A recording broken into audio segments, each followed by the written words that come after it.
Okay, I see attendees have started joining us. And hello, guys. Welcome to another really super exciting session. I hope you all are having an amazing time at Amplify. Without wasting any other second, I would love to introduce our this session's host, Morevot, who's an amazing coach of RPM training. And today he's going to talk about a really, really interesting topic: questions to ask yourself before opening an automotive repair shop. I feel like that's something everyone in the business would be super interested to know about. It's a very relevant topic. So, Murray, please go ahead and good luck. Thank you. Appreciate it. Thanks for all your help, Kanita. Of course. Well, welcome aboard, everybody. Great to have you in another session here. Questions to ask yourself before you buy an automotive repair shop. Again, you guys can contact me at rpmtraining.net. So the audience here might be some people that have not started a repair shop yet and are thinking about it. There's a good chance that many of you have already and have maybe even been in business for a significant period of time. I think this is all going to be very relevant to you at whatever level of shop ownership that you are at, from the perspective that it brings. So where do you begin? All right. So let's, for the sake of the exercise of the question, let's just talk about somebody who is thinking about opening up a shop. And I do see a lot of questions from future owners on different Facebook forums that I'm part of. Well, you're going to need to support your family, right? You currently have a job, either as a technician somewhere, or maybe you've decided to come from another industry and you're paying your mortgage, your rent, you're supporting your family. So let's say, for example, that you need to have a $60,000 a year annual salary. Now that I just chose that number randomly because it's decent in some markets, it's pretty low in other markets and stuff. But let's just start with a $60,000 salary that you would take home, monthly to, well, you would break it down into monthly salary, right? To pay your bills. Well, that means that you will need $60,000 in gross profit from your business to pay for that. So that means that if you're at a margin of 60%, which is the guideline or benchmark for this, you're going to need sales of $100,000 to pay for that. Now, you're not just going to take 60,000 because you're going to have other deductions, right? You're going to have your in Canada, your EI and CPP, and in the States, you're going to have your state taxes and stuff like that. There's different payroll things. So really, at the end of the day, chances are you're going to need 72,000, 75,000, or even more to pay taxes and stuff to end up with that 60,000. So let's just work with the hypothetical $72,000. All right. So again, at a 60% gross profit, you're going to need 120,000 in sales to get that. Now, of course, by yourself, doing all of the work would be an interesting proposition. So let's see if it's actually even possible to do that. Now, you're going to need a location. So let's say, for the sake of argument, that you need to pay $3,000 a month in a lease for a building for your shop. All right.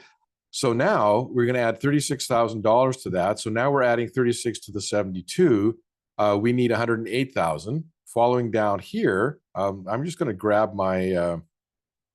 I'm looking for my PowerPoint pointer, but I can't find it. All right, no problem.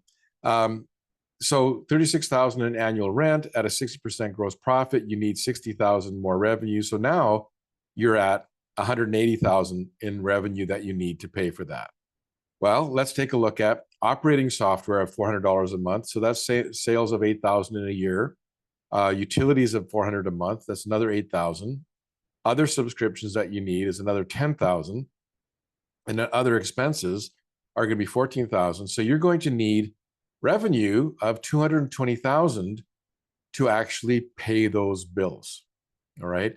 I get all these questions about where can I get the cheapest software and where can I get the cheapest utilities and where can I get this and where can I get that? When in reality, if you don't have good products and good services, you can't actually run a very good shop. So the question isn't so much where can I get the cheapest, it's how do I actually pay for these expenses that my business incurs to be open.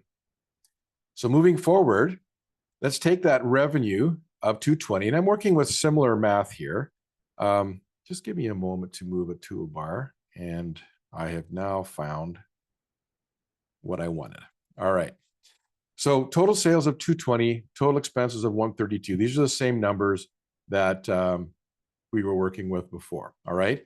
So 220 at a 60% gross profit is 132,000 in gross profit minus those expenses is a 0% net profit. So yes, I took a paycheck home. Yes, I paid my bills, but there was no net profit at the end of it. So the guideline that we work with is a 20% net profit. So 20% net on 220,000 would be $44,000 in net. So now the revenue is going to have to go to 264,000. Now we're going to talk about where the rubber meets the road. All right. 264,000. This is the smallest possible revenue model that you could have. Divided by 12 is that you're going to need $22,000 in revenue a month. Or you can divide that by the week, which means that you're going to need 5,077 a week. Or you divide it by 250 days open of the year. That is adjusted for some of the vacation and stat holidays and stuff, which means that you have to do just over $1,000 a day to achieve all of the things that we've talked about. Now, if I use a sample of a $132 an hour shop, that means that I'm going to have to bill 4 hours a day. I just realized I skipped a line. So the 1,056 a day is going to be half in parts and half in service. Service is my term for labor. So that's 4 billed hours per day. Now the question is, by yourself, can you bill out 4 hours a day in addition to answering the phones, checking in clients, making up repair orders, making up estimates and invoices, ordering parts, maybe even doing the bookkeeping, doing the marketing, etc.? Is that possible to actually happen? All right, I'm going to leave that question with you.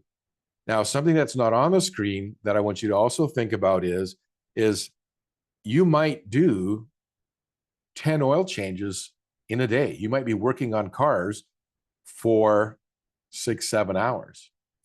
But if you've only charged out $30 per oil change, that's only $300. At this service rate, you've barely billed out 2 hours.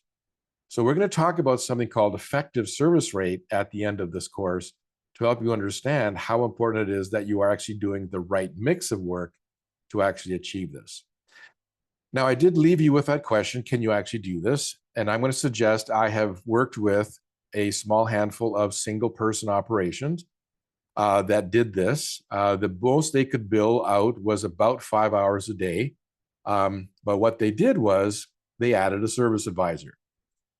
Now we're talking about another $60,000 a year salary. And can the business support that? I'm going to show you that in another sort of calculation that's coming up here in a little bit.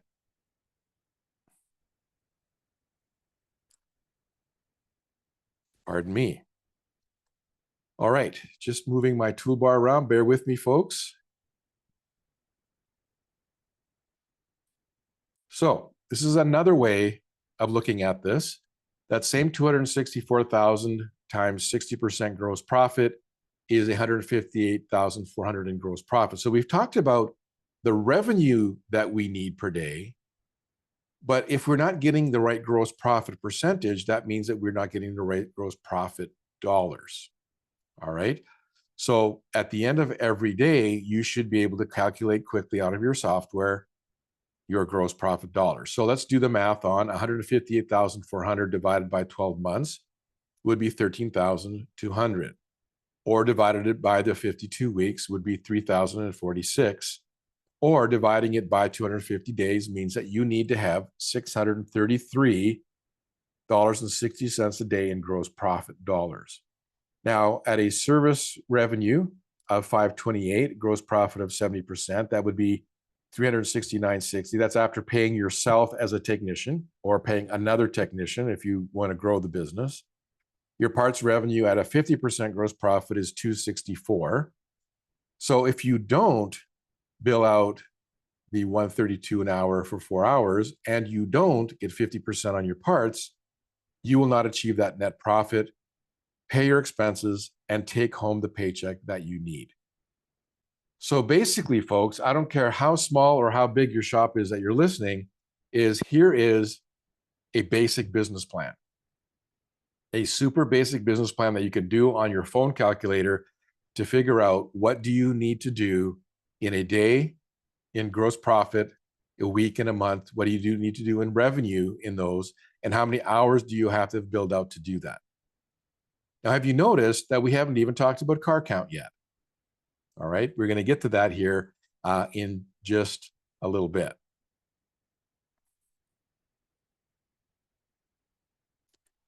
So let's talk about somebody called Hobby Automotive. All right, little tongue-in-cheek title, because a lot of shop owners, when they first open their shop, it's basically an extension of a hobby.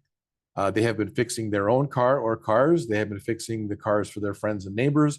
And one day somebody says, hey, why don't you open up a shop? And all becomes a larger extension of that hobby. All right. So let's switch gears here a little bit and talk about a shop that's a little bit bigger. All right. So we have 3 technicians who are available 8 hours a day to work. So that's 24 hours a day in service inventory. When we multiply that by 250 days open, that's 6,000 hours in a year that we have available to sell. At $132 an hour service rate, we could be able to generate $792,000 in service revenue. Again, remember, service is my term for labor. Now, currently, the North American aftermarket, when you study the aftermarket, on average, only bills out 4.75, 4.75 hours of an 8-hour day. All right. That is a proficiency of 59%. And I want to tell you folks that this is not a technician issue. This is a management/service advisor issue when it comes to the problem. And I'm going to show you some tools to talk about that. All right.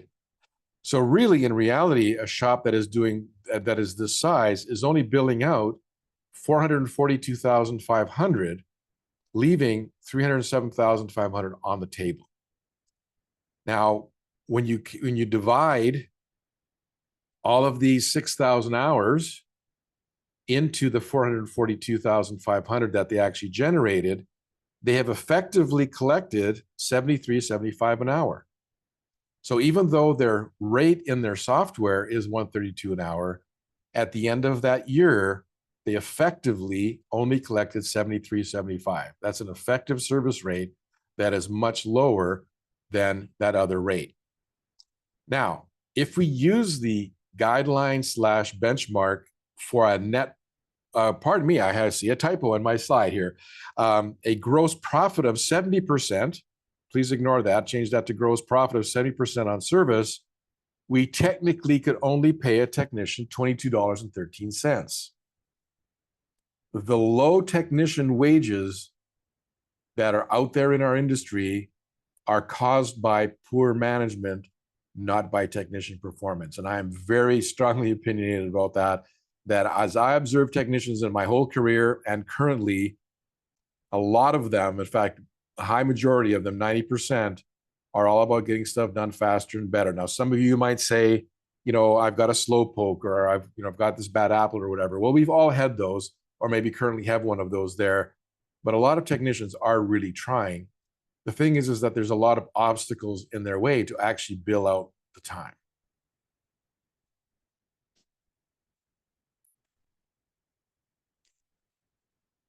So let's switch gears from Hobby Automotive to Mario's Automotive. All right. So Mario has been training. He's been through coaching, and he's doing a little bit of a better job than Hobby Automotive. Okay. So he still has those 3 technicians. And he is open for 250 days of the year, which is 6,000 hours. But what we're going to do here is we're going to adjust for 2 weeks vacation for each technician, which then brings us down to 5,760 hours a year available with those 3 technicians. All right. That means that $132 an hour, that's a service revenue potential of $760,000. At a 55 to 45 service to parts ratio, I've been using 1-to-1 so far. The ideal world in a lot of shops would be 55 to 45, means that we would bring in $622,000 in parts revenue for a total of $1,384,200, basically $1.4 million. Could be done by 3 technicians. All right. Now, in order to do this, this sample shop, and I'm going to be showing you a tool here shortly that you guys can actually use to do this yourself.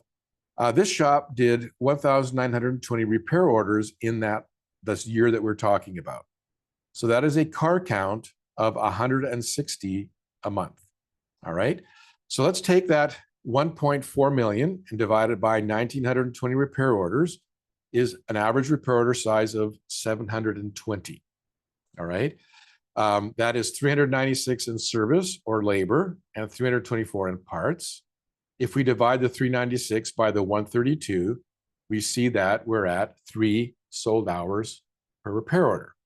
All right. This is a benchmark shop, as we call it, right? They're a long ways away from Hobby Automotive. They've been working very hard on this business. Now we take that 760,000 in service revenue and multiply it by a 30% cost. Remember, I used the term 70% gross profit on service. Well, that means the cost of service is 30%. That means that our wages would be 228,000 divided by 3 technicians. That's 76,000 a year divided by the 2,000 hours, including when they're on vacation.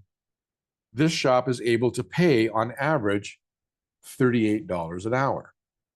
Now, if you think about it, there's probably going to be a variability in skill level between these different technicians. So it's very possible that there's a senior technician at 45, a middle technician at the 38, and maybe a more junior technician, in the low 30s to get that number.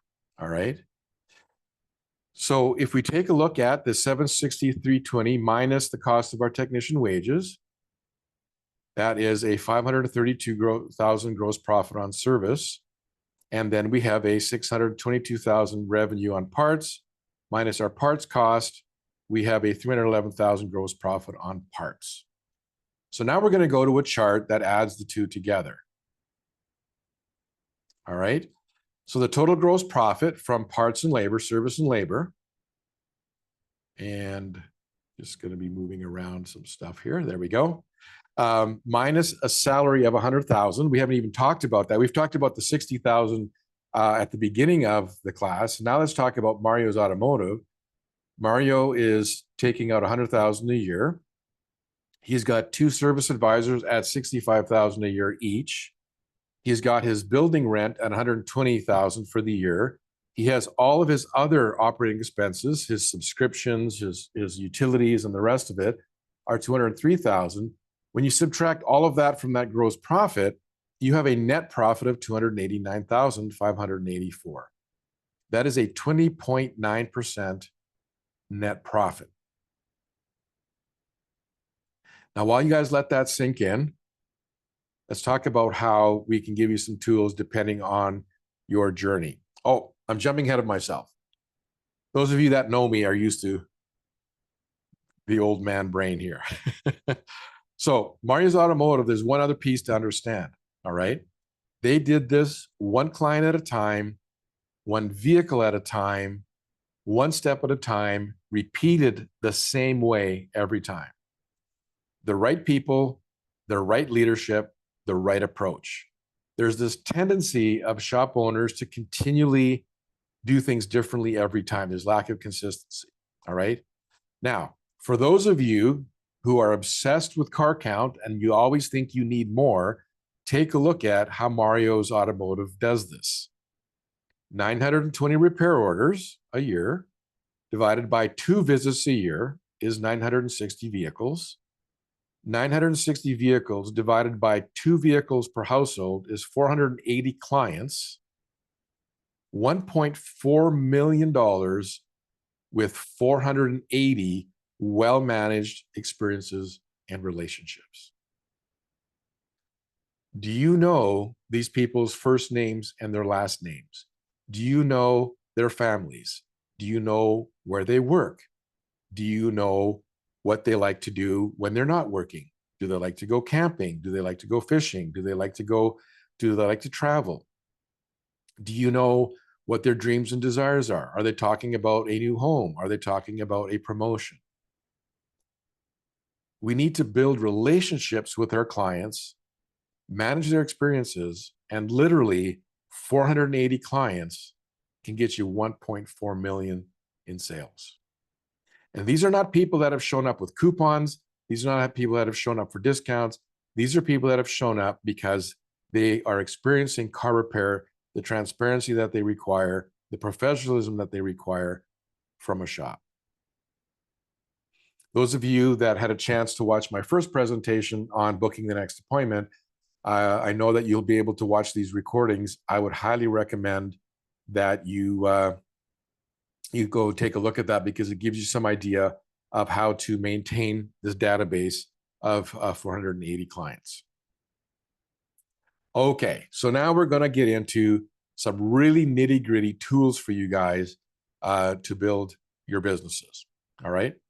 Now, this is a picture of a spreadsheet, which has actually been uploaded into the chat. So for those of you that are watching the live event, you should be able to download that and play around it. For those of you that are watching the recording, you won't be able to download the spreadsheet. So if you go to rpmtraining.net, go to the web form there and make a request for it, my assistant Shannon will send it to you. All right. Give us a little bit of time to get that set up. She doesn't know that I've made that commitment at this point, and she's actually off today. So here we are at Mario's Automotive. Now, there's one factor that's a little bit different in this spreadsheet from the previous conversation at Mario's, and that is that I'm using a sample of $110 an hour for this particular exercise. It just happens to be where I took the screenshots of the spreadsheet.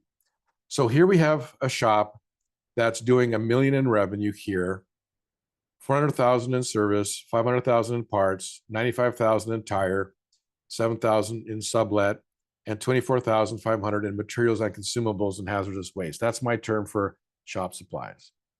Now, again, these are pretty round numbers because it's just easy for the math in my presentations, but this is based on real shops that we worked with. Now, some key things to take a look at on the right here is their gross profit on labor on service is 57. Gross profit on parts is 40. Tires is 18.4. Sublet is 14. And then 10% on materials and consumables. All right. Their total expenses are 370 with a net profit of 77,000 at 7.5%. So let's talk about two small changes that all of you could probably do in a heartbeat. All right. We're going to talk about improving the parts margin by 5% and by improving what we charge in materials and consumables by 2%. Before we get there, I want to explain the slide that's on the screen here. So 110 an hour, number of days open, number of repair orders, hours technicians worked, hours they actually clocked on cars, hours that they were assigned, number of techs, average wage, number of advisors. All right. Average RO size is 331. On the right-hand side are the benchmarks of what this shop should actually be doing. All right. 1.2 sold hours per RO. So let's talk about what happens if we improve parts margin by 5% and materials and consumables by 2%. All right.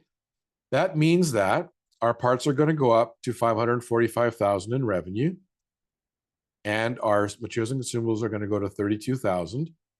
Everything else stays exactly the same. You'll notice the parts margin is at 45 here. And the net profit jumps to 129,500 at 12%.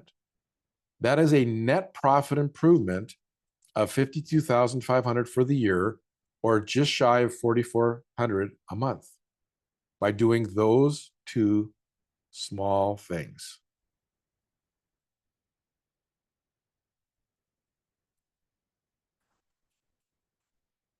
A lot of these numbers haven't changed. Sold hours per repair order haven't changed, but the one number that has is the average RO jumps from 331.13 to 348.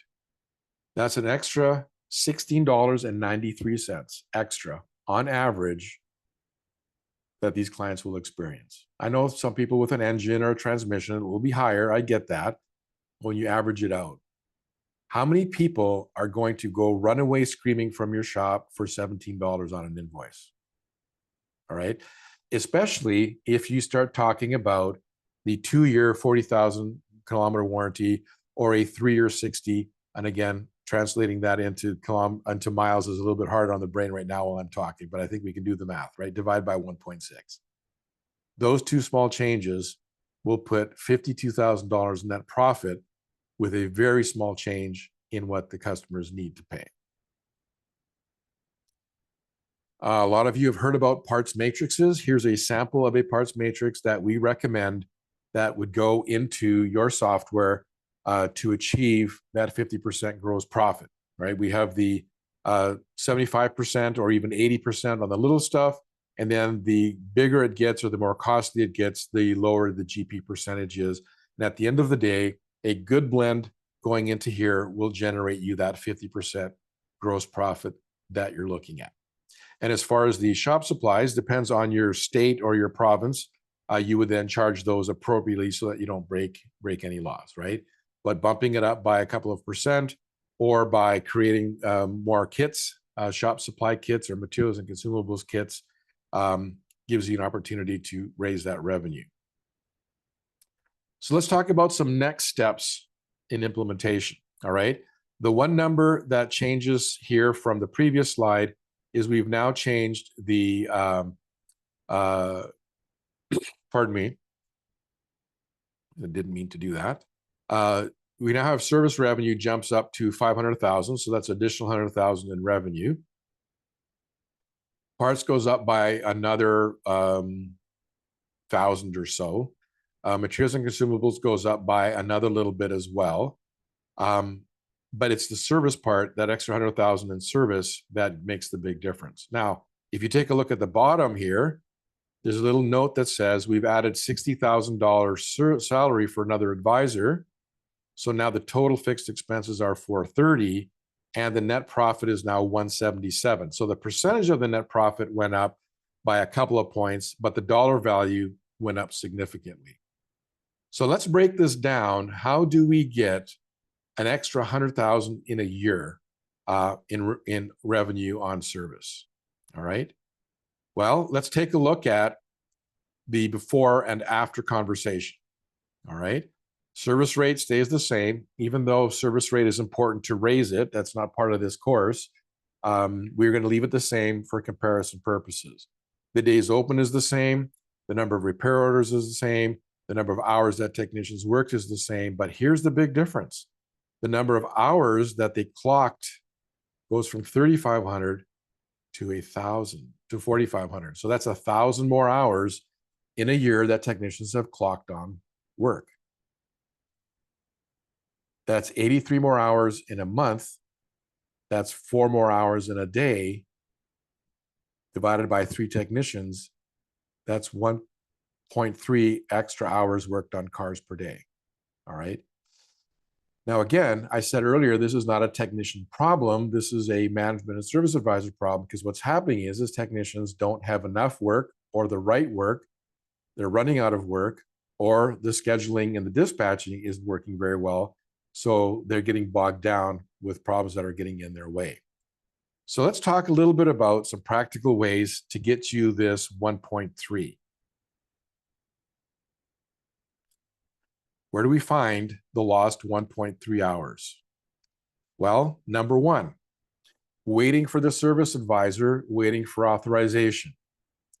Now, of course, folks, we can take this 50-minute course and expand it into 3 days, but we are working with 50 minutes. So just think about this. Do you have enough advisors? Is that why they're waiting? When it comes to authorizations, have you taught your clients that in order to receive the best service, they have to be getting back to you as soon as possible to authorize the work?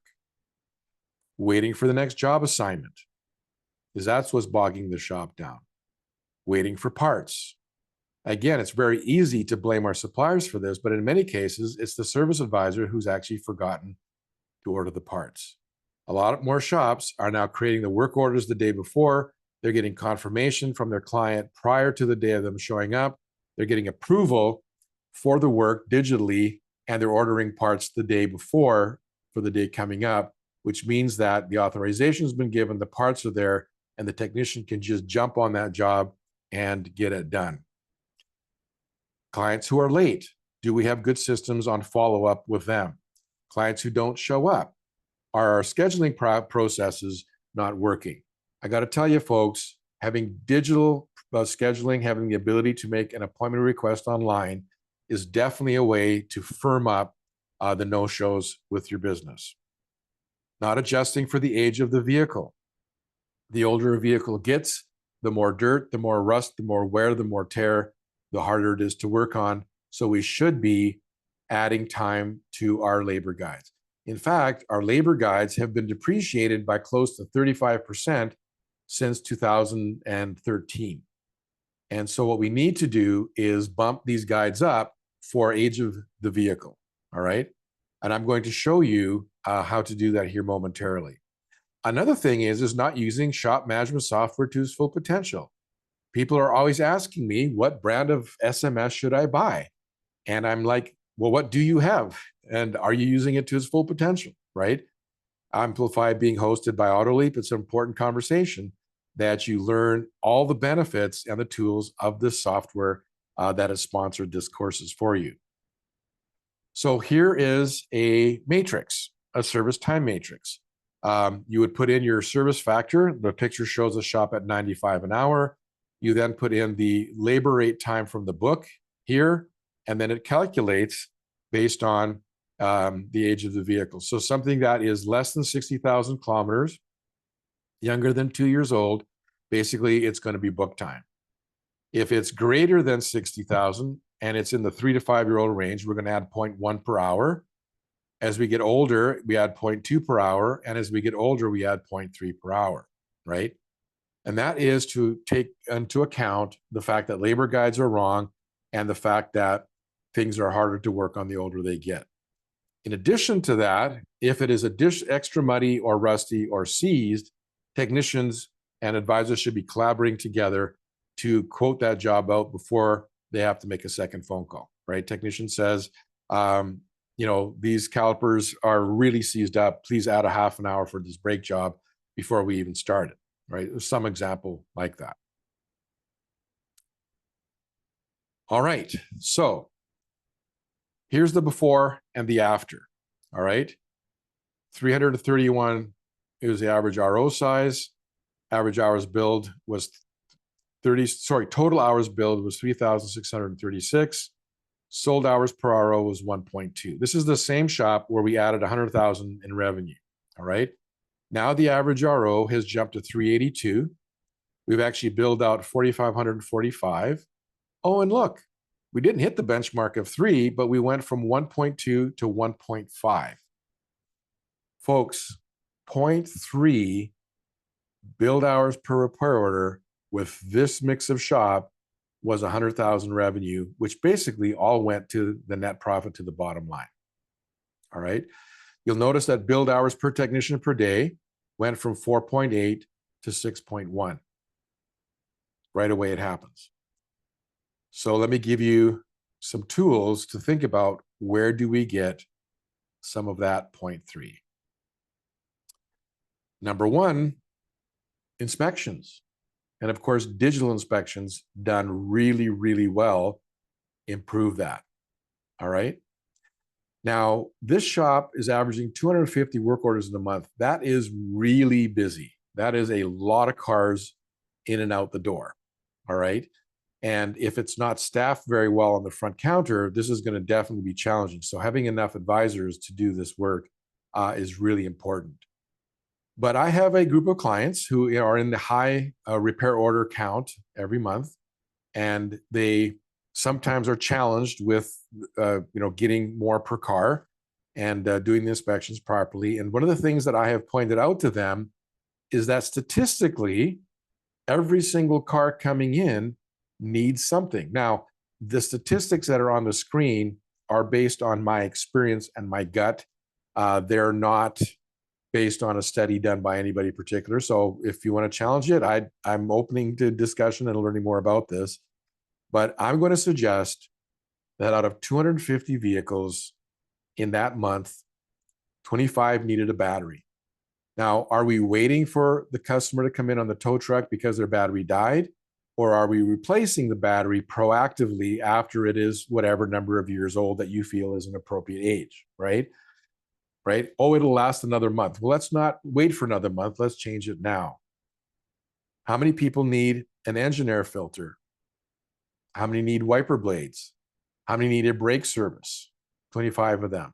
25 need an air filter or a cabin air filter. How many of them need a serpentine belt? How many of them have a burnt out bulb? And on and on and on, right? How many of them need tires? How many of them need a tire repair? Those of you, hopefully all of you are using digital inspections, taking a picture of the window sticker, because it may not be in for an oil change or a service. Maybe it's in for something else. Maybe it's actually due or overdue for a service at that visit. The list could be endless in terms of what statistically vehicles could need, right? And every single one of these could easily add, on top of the parts that comes with it, another 0.3 easily for the replacement of these parts. Now, something that one of my coaches, Bruce Williams, has done at his shop, he still owns River's Edge Services in Prince George, BC. He has led the way with his groups and with all of our clients with this concept of add-on related services.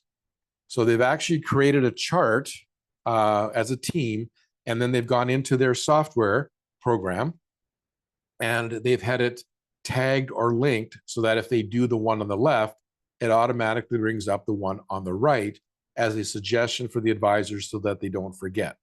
So the example here on the left-hand side is when we do stabilizer links when we do the struts. So I'm going to just spend just a couple of seconds going through this list. Brake flow hoses, a flush. Calipers, a flush. Brake pads and rotors, burnish the brakes. Rear disc brake, service parking brake. Oil services, cabin and air filters. Diesel oil change. Grease and suspension. Leaks, shampoo cleaning. Suspension work alignment. Battery replacement, activate, reset, etc. Right? And the list, again, could be added to. When we do a windshield, recalibrate the camera. Those of you that are getting into the more modern cars, that is an opportunity as well there. Another picture that Bruce has taught us to take with our DVIs is a picture of the backup camera operation, right? Most modern vehicles have backup cameras, and the technician puts it in reverse, takes a look at, is it operating, takes a picture with the DVI to ensure that it's working. And statistically, again, there's going to be a segment of vehicles where the camera's at best case, dirty. Worst case, it stopped working because of wiring or other computer issues or things like that. And it gives a chance for it to be repaired. Or maybe it's been broken in an accident. So these are all ways that we can gain an additional 0.3 per repair order. So let's talk a little bit about the before and the after of these implementations that I've just shown you. All right. Now, there's other factors that we measure when we coach, and we're going to bring those in right now. And again, it's on this spreadsheet for you guys to download and put your actual numbers in. You can put a whole month in or a whole year.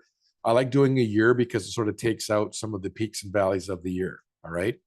So before the 0.3, the fixed cost per invoice was 119.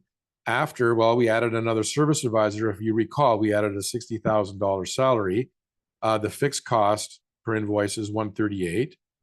GP dollars per invoice was 144 before, but look at it now.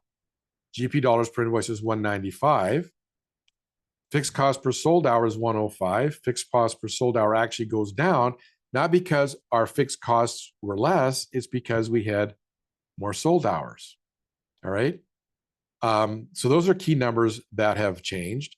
And then if we take a look down here, the effective service rate from the advisor, which was 114.29, which was not too bad, has actually dropped a little bit. The effective service rate for the technician has dropped a little bit, but there's been a lot more volume done that way. All right. The net profit per invoice went from 24.84 to 57.10. The net profit per sold hour went from 22 to 35. The net profit per billed hour, 21 to 38. And effective proficiency went from 60 to 75.8.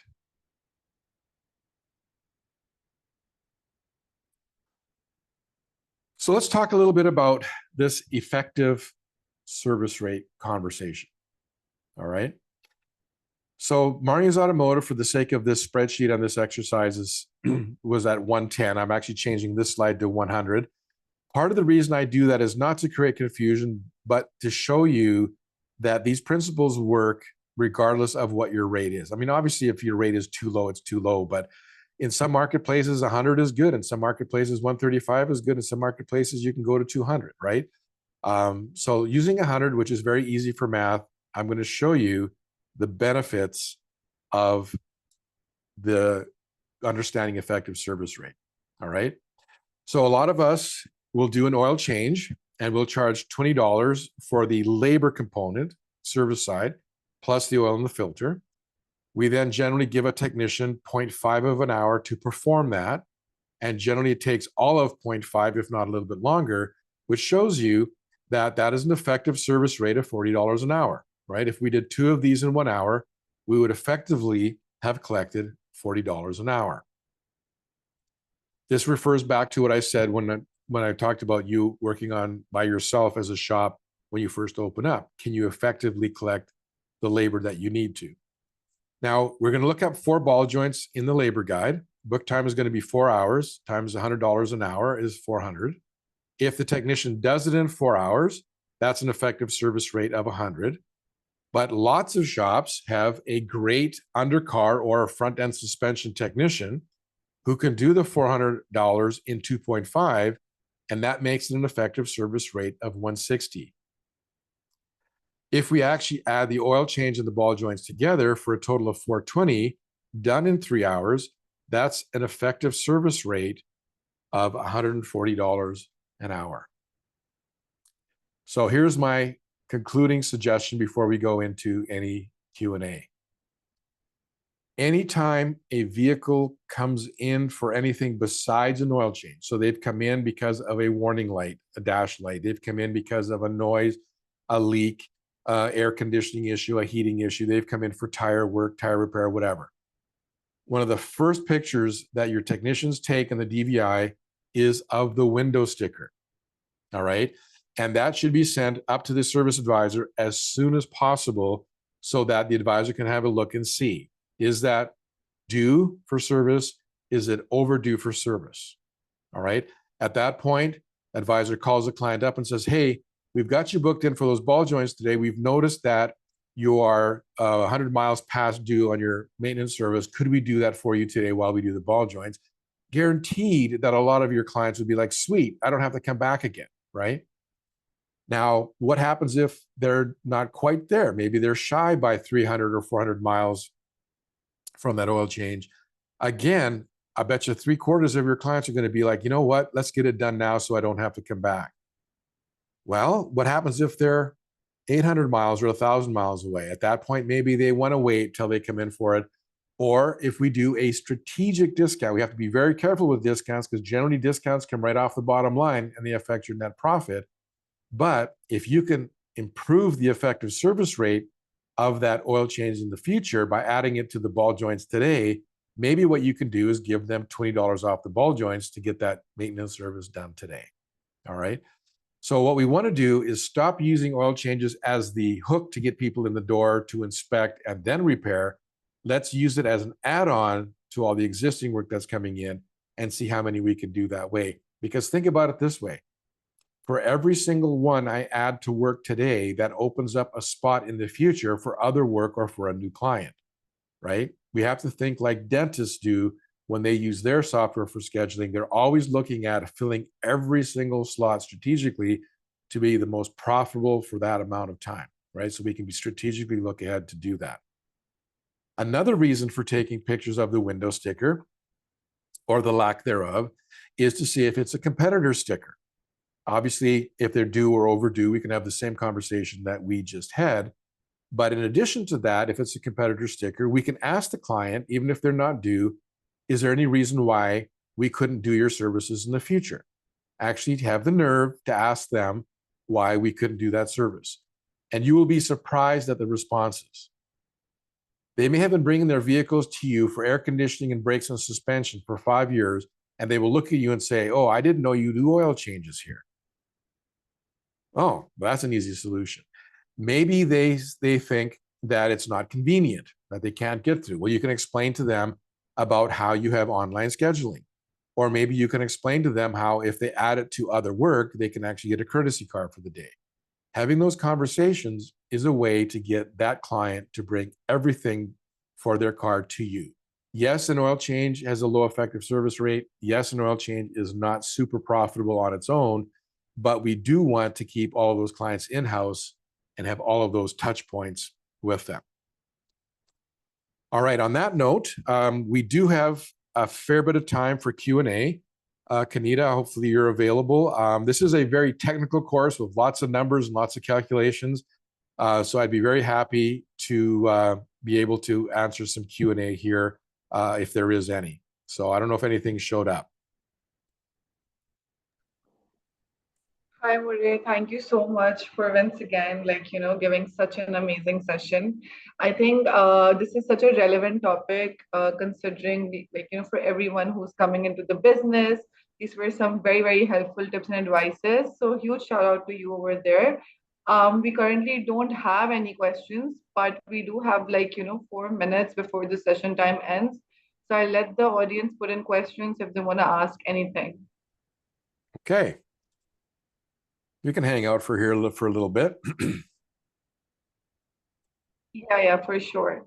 Also, guys, if you guys don't have any questions currently, but later you might think of something and you would want to reach out, so you can just email us, email Murray, and then we would definitely get back to you through your emails. That's perfect. Yeah, and I can even send them the that service rate calculator spreadsheet that I showed them. That's an additional one that I didn't actually upload. Didn't have time before we started, so actually didn't think of it. Of course, yeah. No, 100%.